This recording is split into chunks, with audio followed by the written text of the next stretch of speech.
ஒரு ஒரு once upon time ஒரு ஸ்டோரி பட்டுன்னு முதுகுல அடிச்சிடுறாங்க ஒரு பேரண்ட். என்ன அப்படின்னு கேட்டா குழந்தைக்கு வந்துட்டு குழந்தைக்கு வந்துட்டு என்ன ஆயிடுதுன்னா சாப்பிட்டுட்டு இருந்த குழந்தை அப்படியே மூச்சு திணறி அதுக்கு ரொம்ப சீரியஸ் கண்டிஷன்லாம் ஆயிருக்கு. ஸோ இந்த அளவுக்கு ஃப்ரஸ்ட்ரேஷன் ஏன் வருது அப்படின்னா அவங்களுக்கு அந்த பேசிக்கான அந்த நீட்ஸ் தெரியல. அந்த சின்ன சின்ன ஹிண்ட்ஸை நாங்கள் கொடுக்கும்போது நல்ல பேரண்ட் உருவாகுறாங்க, கிரேட்டஸ்ட் டீச்சர் உருவாகுறாங்க, விமன் ஆண்டர்பிரினர்ஸ் உருவாகுறாங்க.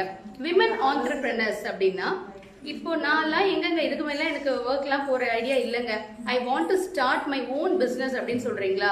எஜுகேஷன்னாலே சர்வீஸ் தாங்க, ஓகேவா? ஆனா அதை நீங்க நிறைய பேருக்கு கொடுக்கணும். இப்போ ஒரு பிளேஸ் எடுக்கணும், அதுக்கு ஒரு ரெண்ட் பே பண்ணணும். ஸோ தட் ஆல்சோ பிசினஸ் இல்லையா? ஆனா சர்வீஸோட எத்திக்கோட ஒரு விஷயம் நம்ம பண்ணணும். அதனாலதான் சூப்பர் விங்ஸ் ஃபவுண்டேஷன் ட்ரஸ்ட்ல நிறைய ஃப்ரீ கோர்சஸ், ஃப்ரீ சர்வீஸ்லாம் கொடுத்துட்டு இருக்கோம். 100% ஜாபை ஃப்ரீ கோர்ஸ்ல கூட கொடுக்குறோம் அப்படின்னா அது இந்த மாதிரி சர்வீஸ் இன்ட்ரெஸ்ட் இருக்கிறதுனால தான். சரியா? ஸோ நீங்க என்ன பண்ணுங்க, உங்களுக்கு தெரிஞ்ச யாருக்காவது இந்த ஆப்பர்ச்சுனிட்டி கொடுங்க தயவு செஞ்சு.